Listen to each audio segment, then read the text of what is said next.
الحمد لله رب العالمين والعاقبة للمتقين ولا عدوان إلا على الظالمين والصلاة والسلام على أشرف الأنبياء والمرسلين سيدنا ونبينا محمد وعلى آله وأصحابه أجمعين أما بعد. قال الله سبحانه وتعالى في محكم كتابه أعوذ بالله من الشيطان الرجيم هو الذي أنشأكم وجعل لكم السمع والأبصار والأفئدة قليلا ما تشكرون. Alhamdulillah, puji dan syukur kehadirat Allah Subhanahu wa taala atas segala limpahan nikmat yang telah diberikan Allah kepada kita sekalian, baik berupa nikmat iman, Islam wal ihsan, nikmat kesehatan, keafiatan, kesempatan dan kekuatan, ataupun nikmat makan, minum, kebahagiaan, kesenangan, keluar dari segala urusan yang menyusahkan kita, yang kesemuanya itu Allah Subhanahu wa taala anugerahkan kepada kita agar kita senantiasa mensyukuri seluruh nikmat tersebut dengan menambah ketaatan kita kepada Allah Subhanahu wa taala. Dan bukti ketaatan kita yang paling utama adalah ruku sujud kepada Allah Subhanahu wa taala. Rasul sallallahu alaihi wasallam pada satu malam Siti Aisyah terbangun berkali-kali dan menjumpai Nabi dalam keadaan sujud melaksanakan ibadah qiyamul lail.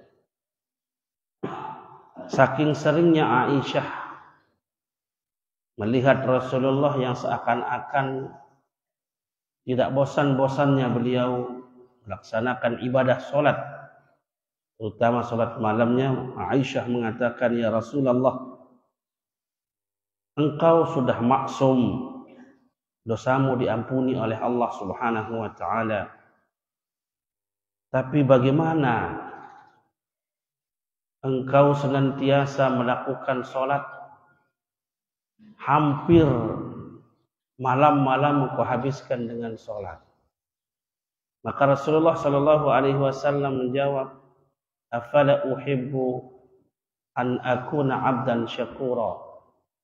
Wahai Aisyah, tidakkah aku senang, aku bahagia jika aku ini termasuk hamba Allah yang paling pandai bersyukur. Jamaah sekalian rahimakumullah, syukur ada kalanya dengan lisan kita, kita buktikan dengan perbuatan kita. Syukur membutuhkan bukti, walaupun syukur adalah perbuatan hati kita.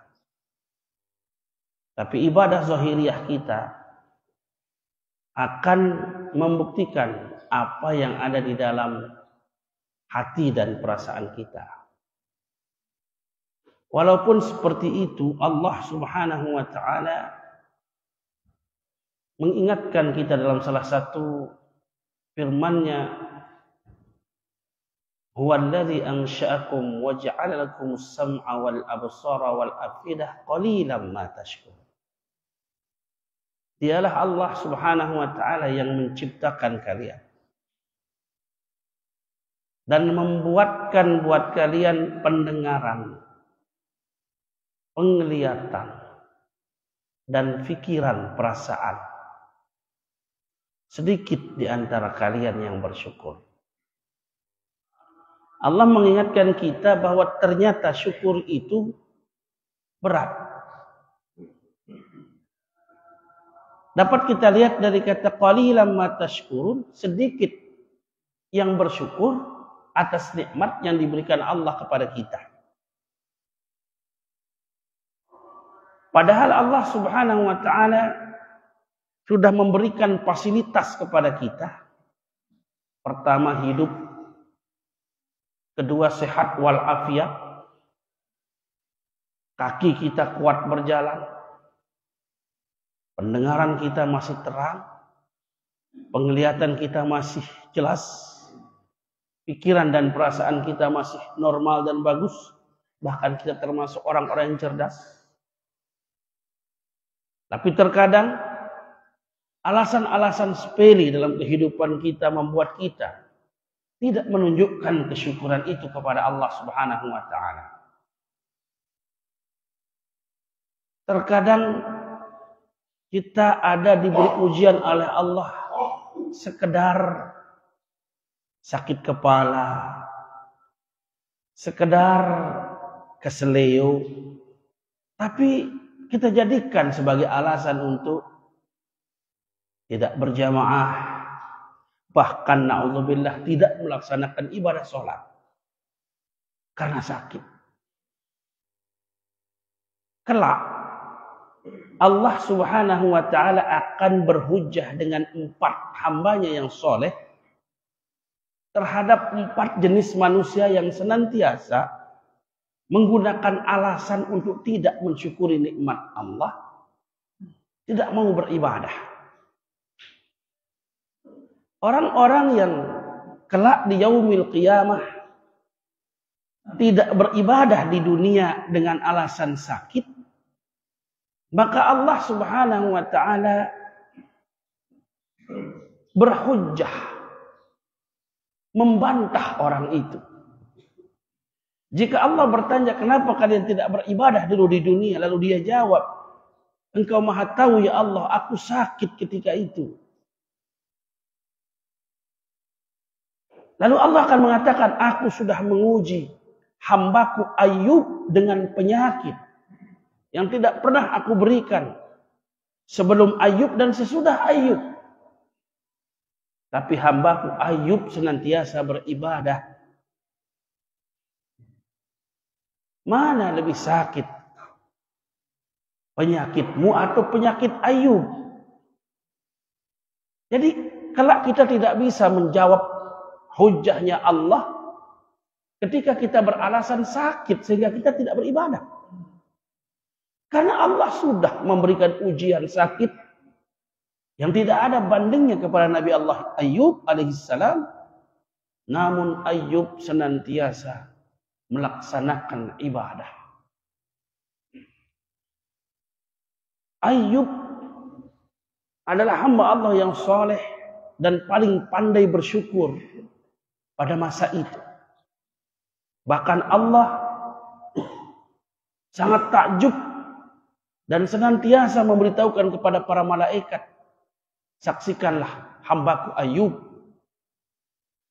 Ayub yang paling tunduk kepadaku, yang paling pandai bersyukur. Ayub diberikan kekayaan, diberikan kesenangan, diberikan nikmat yang begitu banyak. Dan Ayub pandai mensyukurinya.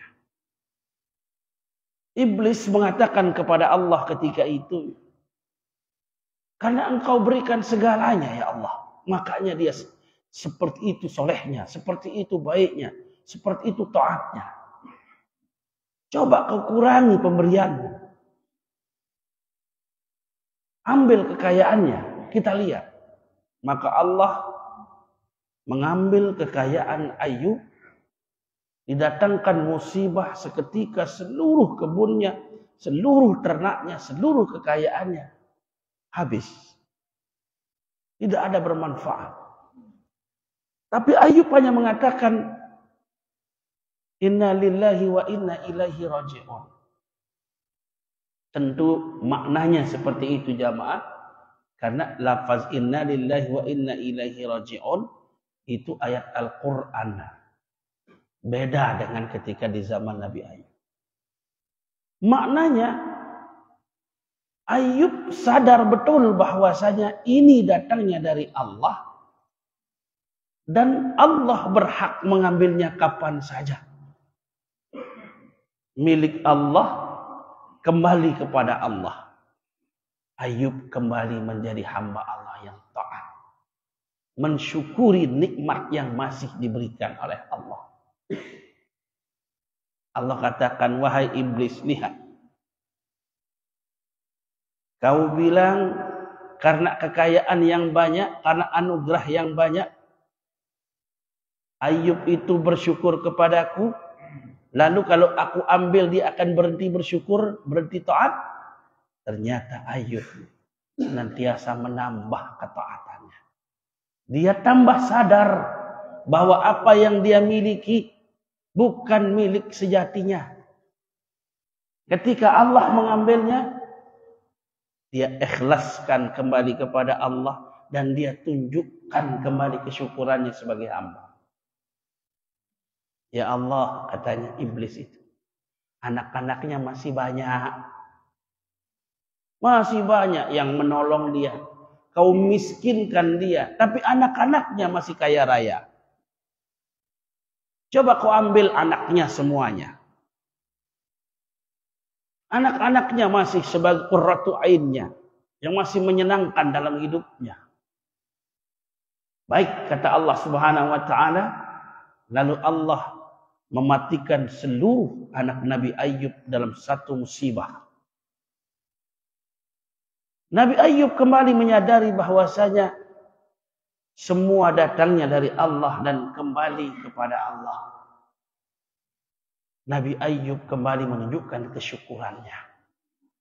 Lagi-lagi Allah mengatakan kepada iblis, lihatlah iblis, Ayub tetap bersyukur kepadaku, walau aku ambil seluruh anaknya.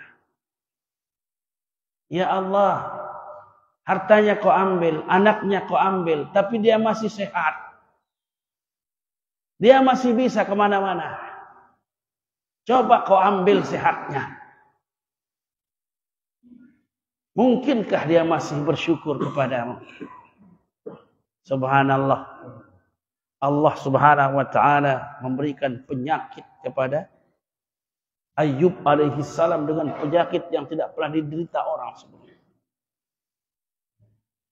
Sampai-sampai Nabi Ayub minta kepada Allah, ya Allah, yang lain terserah kepadamu. Bagaimanapun kau akan berikan aku penyakit, tapi satu aku mohon ya Allah, lisanku. Jangan kau sakitkan lisanku. Jangan kau jangkitkan penyakit itu di lisanku agar aku tetap mampu berzikir kepada seluruh badannya itu sakit. Dari bawah ujung kaki sampai kepalanya. Hanya lisannya karena permintaannya yang dibiarkan oleh Allah supaya dia tetap berzikir. Apa kata iblis? Iya, dia masih mampu berzikir. Karena dia masih mampu diterima oleh tetangganya, oleh masyarakatnya. Coba sekarang ya Allah, kau buat dia diusir oleh tetangganya, oleh masyarakatnya. Diberikan oleh Allah Subhanahu wa taala. Allah Subhanahu wa taala menambah penyakit itu tidak sekedar sakit, tapi berbau busuk. Sehingga tetangga-tetangga menjadi takut. Ditambah dengan provokasi dari setan. Itu penyakitnya Ayub itu menular. Kalau Anda biarkan dia di kampung, maka pasti dia akan menularkan penyakitnya kepada orang-orang di sekitarnya. Penyakit yang begitu luar biasa parahnya, berbau lagi, dan menyebabkan orang-orang takut. Dulu waktu masih kaya raya Ayub, tidak pernah tidak menolong siapapun. Semua tetangga, semua masyarakatnya, dia yang tolong ketika dia kaya raya. Tapi sekarang ketika dia sakit sampai seperti itu, diberi ujian oleh Allah Subhanahu wa taala, maka tetangga-tetangganya mengatakan, mohon maaf, kami takut dengan penyakit Anda. Anda harus kami keluarkan dari kampung. Diusir Ayub keluar kampungnya. Nabi Ayub alaihi salam hanya dengan istri, jauh dari kampung, diusir. Ya mas nami rahimakumullah, Nabi Ayub tetap bersyukur kepada Allah dengan berzikir semampunya. Nabi Ayub suatu saat ditanya sama istrinya, Wahai suamiku Ayub, engkau seorang nabi. Mengapa engkau tidak berdoa kepada Allah? Jika kau berdoa kepada Allah, minta sehat, Allah pasti mengabulkanmu karena engkau seorang nabi. Ayub menjawab, aku sudah diberikan kebahagiaan oleh Allah. Diberi rizki yang banyak oleh Allah. Diberikan kekayaan, diberikan anak yang menyenangkan. Diberikan sehat sudah berpuluh-puluh tahun. Sekarang Allah sedang menguji aku hanya beberapa saat. Wajarkah jika aku mengeluh kepada Allah setelah menerima begitu banyak kenikmatan? Tidak. Aku akan menerima apapun yang Allah takdirkan kepada aku. Subhanallah. Nabi Ayub itu disuruh berdoa untuk minta kepada Allah agar dia disehatkan dari penyakitnya. Dan dia seorang nabi, jika berdoa makbul. Tapi ternyata Nabi Ayub tidak berdoa. Dia akan ikhlas menerima apapun yang Allah takdirkan. Subhanallah. Sampai saking tidak ada yang bisa dimakan.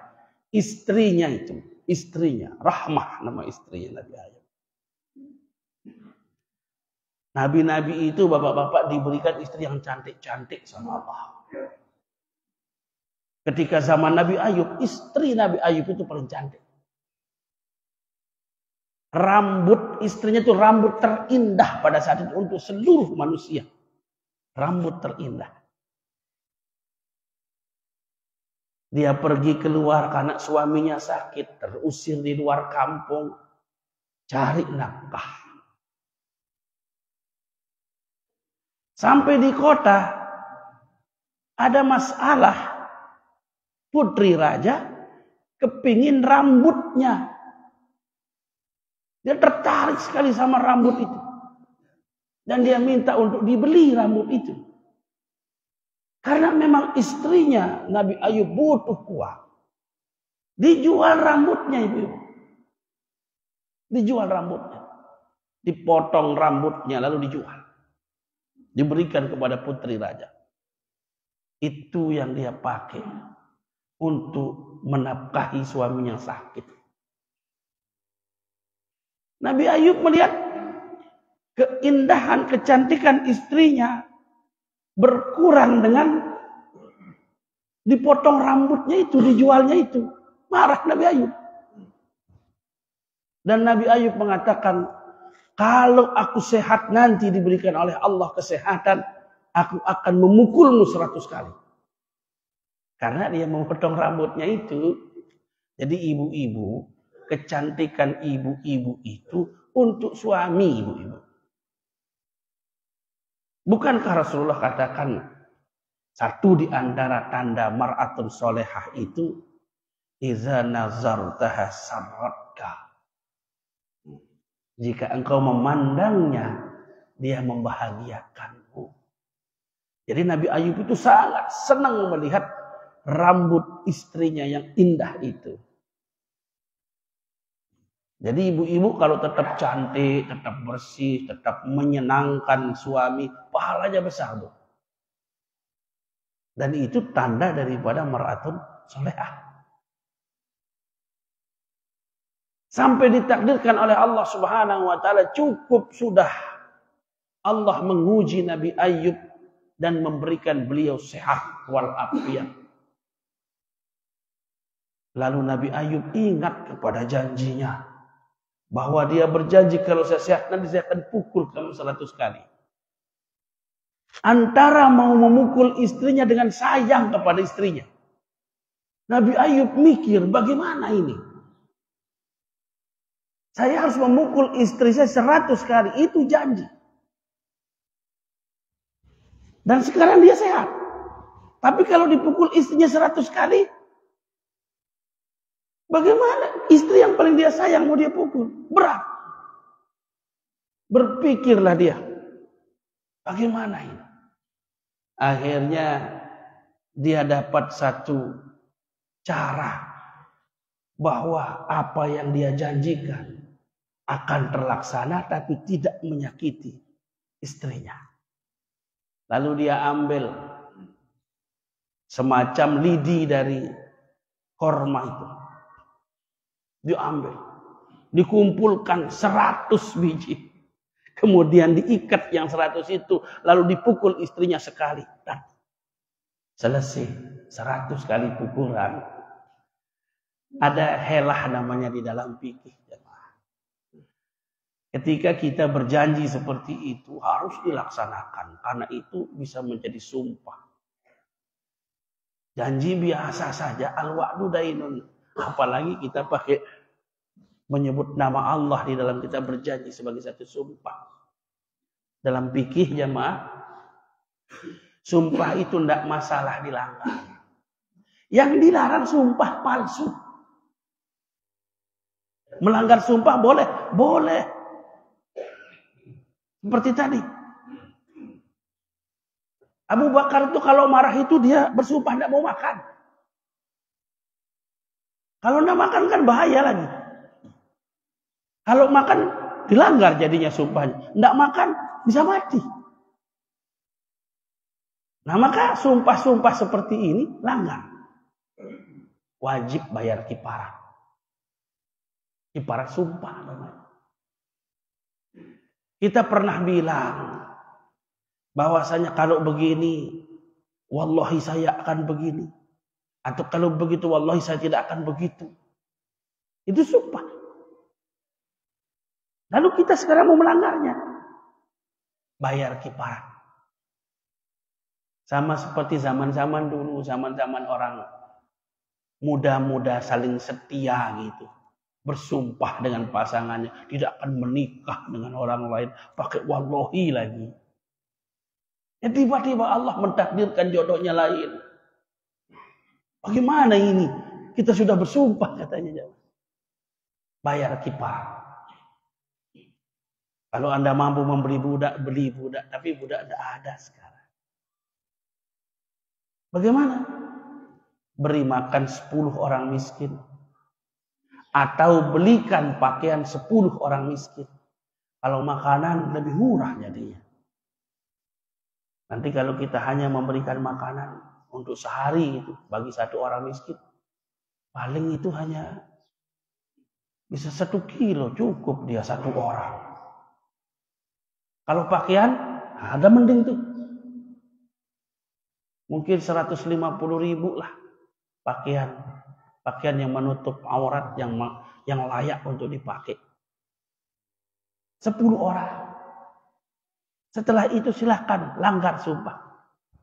Jadi ingat ada bedanya antara sumpah dengan sumpah palsu. Kalau sumpah yang tadi ini seringkali kadang-kadang saking marahnya kita kepada tetangga, bahkan kadang-kadang kepada saudara kita. Gara-gara perbatasan. Lalu kita bersumpah. Demi Allah kita bilang kadang-kadang. Terus tidak mau nyebrang di perbatasan. Biar dia mati, biar dia sakit. Tidak usah kesini, tidak usah datang. Arab bahasa Sasak, dia di jam 4 balik. Bagaimana ini? Sementara kita disuruh islah. Kita disuruh berbuat baik. Anda sudah bersumpah. Langgar sumpah, bayar kifarat. Uang tidak ada, beli pakaian nggak bisa, beli makan nggak bisa 10 orang. Silakan puasa 3 hari aja. Sebagai kafarat sumpahnya. Nah ini jamaah kadang-kadang terjadi di dalam masyarakat kita.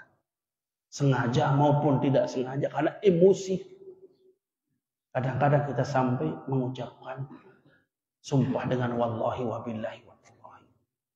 Jamaah sekalian rahimakumullah. Orang-orang kaya besok. Saking kayanya di dunia. Terus dia pakai itu sebagai alasan sibuk karena kekayaan. Kenapa engkau tidak beribadah di dunia, kata Allah. Ya Allah, engkau maha tahu dulu di dunia banyak nikmat yang kau berikan. Banyak harta yang kau berikan. Banyak usaha yang kau berikan. Sehingga saya ini sibuk dengan semua itu. Lalu Allah berhujjah. Aku sudah memberikan kekayaan kepada Sulaiman. Tidak pernah aku berikan kekayaan sekaya Sulaiman dan sesibuk Sulaiman menjadi raja. Kerajaan Sulaiman dari masyrik sampai maghrib. Rakyatnya Sulaiman bukan hanya manusia. Seluruh manusia di dunia, seluruh jin di dunia, seluruh hewan-hewan di dunia, semuanya adalah rakyat Nabi Sulaiman. Mana lebih sibuk engkau daripada Sulaiman. Dan Sulaiman tidak pernah lalai daripada ibadah. Jadi tidak bisa kita mengatakan sibuk itu, sibuk ini sebagai alasan untuk kita tidak mensyukuri nikmat Allah dengan ibadah. Karena Nabi Sulaiman sudah lebih sibuk daripada kita. Begitu kayanya Sulaiman dibawakan kekayaan oleh Bilqis. Kembalikan. Allah sudah memberiku lebih banyak daripada apa yang kalian bawa. Ketika Nabi Sulaiman mampu membawa singgasana Ratu Bilqis hanya dalam sekejap mata. Nabi Sulaiman mengatakan, "Hadza min fadli Rabbi liyabluwani aashkuru am akfur." Ini katanya Sulaiman, semua anugerah dari Tuhanku untuk memberi ujian kepadaku. Aashkuru am akfur. Apakah aku akan bersyukur atau sebaliknya aku akan kufur terhadap nikmat Allah. Jadi kekayaan sekaya apapun, sesibuk apapun, tetap harus sadar itu semua adalah anugerah Allah. Untuk apa? Untuk ujian. Liyabluwani aashkuru am akfur. Untuk menguji aku katanya, apakah aku akan bersyukur atau tidak?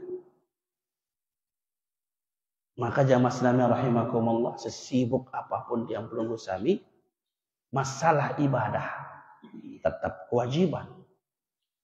Jangan sampai ibadah-ibadah wajib yang belum sami ini dikalahkan oleh alasan-alasan tadi. Karena kita tidak akan mampu untuk menjawab hujahnya Allah ketika kita beralasan terlalu kaya, sibuk, dan lain sebagainya. Kemudian, kelak orang-orang yang miskin, jika mereka tidak ibadah di dunia, alasannya miskin. Kenapa kamu tidak beribadah dulu di dunia? Ya Allah, Engkau Maha Tahu. Engkau miskinkan aku, ya Allah. Aku tidak punya apa-apa di dunia. Sehingga orang begini aku tidak bisa, orang begitu aku tidak bisa. Kita pakai jadi alasan kemiskinan itu, kepakiran itu. Lalu Allah akan berhujjah juga dengan salah seorang hambanya yang soleh, walaupun dia fakir, walaupun dia miskin. Aku sudah menjadikan hambaku Isa alaihissalam sebagai manusia termiskin di dunia. Nabi Isa itu paling miskin di antara seluruh hamba Allah. Nabi Isa itu tidak punya tempat tinggal. Nabi Isa tidak memiliki harta benda. Nabi Isa tidak memiliki istri. Nabi Isa itu Al-Masih. Al-Masih itu artinya yang senantiasa jalan. Nabi Isa pindah dari satu tempat ke tempat yang lain karena tidak ada rumahnya. Tetapi Nabi Isa senantiasa mensyukuri seluruh nikmat Allah, beribadah kepada Allah. Maka tidak ada alasan orang sepakir apapun di dunia ini untuk mengatakan tidak beribadah gara-gara dia fakir. Mohon maaf jamaah. Banyak sekali saudara-saudara kita menggunakan ujian kepakiran ini sebagai alasan untuk pertama menghinakan diri di dunia, terus yang kedua tidak beribadah. Yang sering lewat di pelabuhan, terminal-terminal, Banyak saudara-saudara kita, anak-anak kita, ketika sholat mereka tidak sholat, ketika seharusnya ibadah mereka tidak ibadah. Mereka sibuk mengemis, sibuk merendahkan diri di hadapan manusia, menghinakan diri di hadapan Allah, menggunakan alasan kemiskinan dan kefakiran untuk tidak berbakti kepada Allah Subhanahu wa taala. Ini masalah kita semua. Paling tidak kita bisa mengingatkan kepada mereka.